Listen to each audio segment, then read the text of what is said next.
Hi guys, I'm at my hotel in Rome right now. I'm going to the Sistine Chapel and the Vatican Museums today, and I'm going to take you along with me. So let's go explore the Sistine Chapel and the Vatican. I wanted to show you that before we head in and explore the museums a little bit further.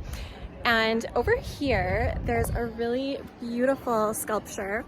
It actually spins. I'm going to insert a video of our tour guide spinning it. And I'll take you over across, oh, you know what? I'm actually not supposed to be on this grass, so let's get off of here. But I'm gonna take you over to a sculpture of an acorn that apparently represents fertility. I'll see you there. This is the beautiful pine cone said to represent fertility, and the peacocks apparently represent eternal life. How beautiful.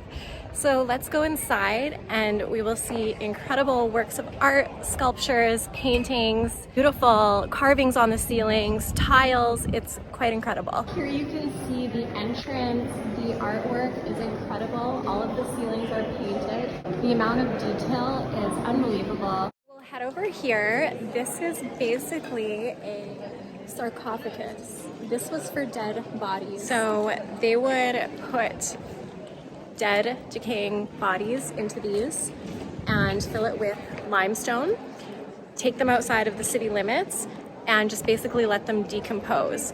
There are holes in the bottom for the fluids to drain out of, and that was essentially the beginning stages of them realizing how to dispose of dead bodies. Now we also have cemeteries outside of city limits.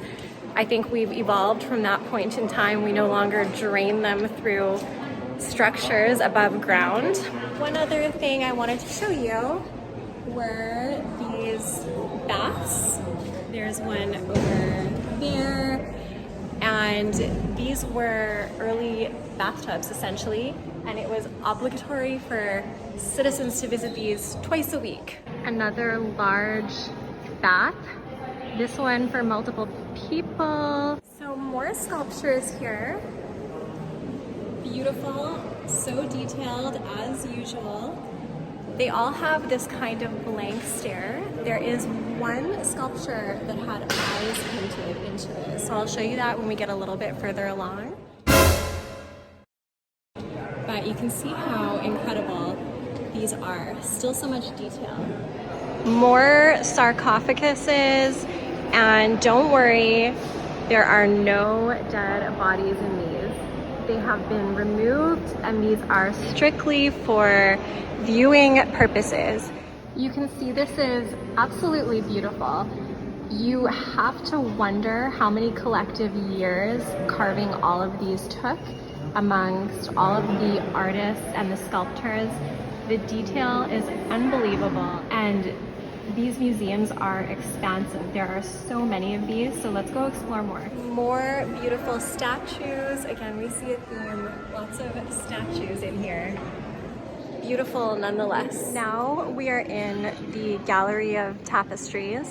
Scenes from the life of Jesus Christ on one side and scenes from the life of the Pope on the other side. The thing I've noticed after looking through all of these pieces of art and paintings is that historically humans are incredibly violent. There's so much murder and mayhem and battles.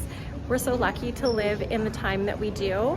These are us as a human race, our ancestors. And it's incredible how much more civilized the times are now. We've come such a long way. We still have a ways to go though. So now we're entering another gallery. This is the longest gallery in the Vatican. So the ceiling is painted beautifully, and there are maps on both sides of the walls. Apparently these are maps of Italy and different parts of Italy. These maps are also frescoed on the walls. So they were painted when the stucco was wet, partially wet. And on the left-hand side, it's the West Coast. On the right-hand side, it is the East Coast. They're thought to be about 60% correct. There's one of Venice at the very end, and it is apparently 84% correct. because Venice is a man-made city. So I'll show you the ceiling. It is, I think, my favorite part of the Vatican. It's so beautiful. I can just imagine years and years and years and years and years of collective work going into painting this. And you can see as you look into the distance at this ceiling, it actually looks gold. Whereas when you look at each individual picture, it's not really gold, but there's so many traces of gold between the images. It looks gold, and just with the lighting, it's so beautiful. It's funny that the flow of traffic goes the opposite way because the pictures are actually all facing this way. But this is the way that we tour through the Vatican. I'm basically walking backwards right now to show you. So I'm standing in front of a painting right now. It is the Battle of Vienna, and the King of Poland is handing out a victory letter because they won the battle. You can see here, he looks upset because he was just in battle. But there is a rainbow up there. But I met a new friend from Chile. What's your name? Sebastian. Sebastian. He helped me to figure out what battle this was by translating the plaque in Italian into English for me. Yeah. And now we know it was actually taking place in Vienna. He freed Vienna? Yeah. Yeah. 1683. 1683. So let me get a good video of the picture. He looks upset because I feel like he just went through a battle, but he was victorious. There's the rainbow. There his face, just out of battle. Imagine how you must feel in that situation. I would never even want to imagine that. Handing out the news of victory. So Sebastian and I are gonna keep walking. Yeah. He's from Chile, and he was telling me that what's your favorite place that you've traveled? My favorite place? Yeah, that you've ever traveled. How does Italy compare? You said this is your first time in Italy? Yes, my first time here. Me my too. Second day. Second day for me too. I was in the Coliseo.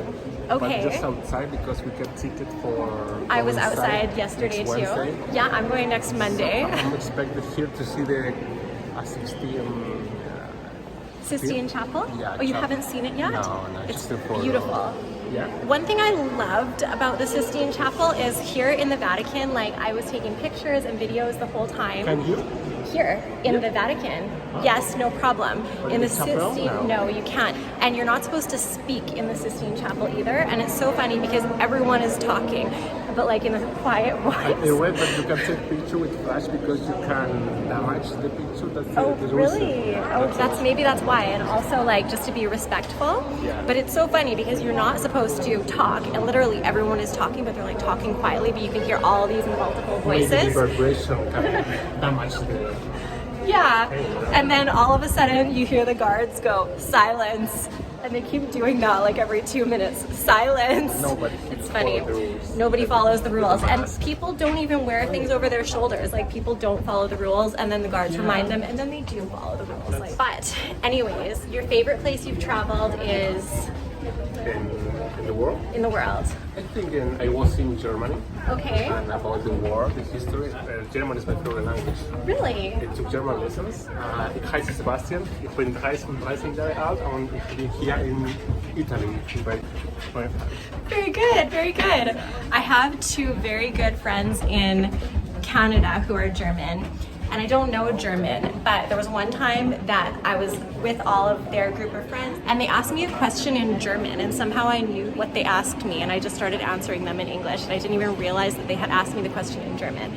So you did sound very German there. Yeah, German is my favorite language, but people say that life is too short to learn German. Life is too short for so many things. Yeah. We can only learn a few things, so it's just a lesson. Like, focus on what you love in life because life is too short to do everything. It's a kind of joke because German is complicated, you know. That's Interesting. Good for you. Yeah. Any final words? No, congratulations for your video. To stay here. I'm Like excited. and subscribe, and leave me a comment of what you want to see me do next. Where should I travel? I have South 10 America. weeks of vacation. Chile is the most beautiful city in South Chile, America. I'll meet you there. We can do another video. It's just a coincidence that I'm Chilean, but Chile is a very beautiful place. Good to know. Yeah, I'm sure it is. and I'm gonna put his Instagram in the video so you guys can follow him. Bye. Hi everyone, so my phone died before I could film an outro to my video yesterday. I hope you enjoyed my tour of the Sistine Chapel and the Vatican Museums, and I would of course recommend going there if you're ever in Rome. Incredibly beautiful. One thing I wanted to say about the Sistine Chapel is that the best part was probably that you're not allowed to take photos or videos in there, because you really get a chance to admire the art and you're not distracted by taking pictures. And I feel like when you spend so much time just looking at it, you can almost understand what the artist was thinking or feeling. It's pretty incredible, and I can tell you that my neck was sore from even just looking up at it, so I can only imagine how Michelangelo felt painting it. But definitely check it out if you're there, and like and subscribe to my channel, like this video, comment, and turn on your post notifications so you can see when I post another video. Thanks for watching to the end, and enjoy your trip to Rome.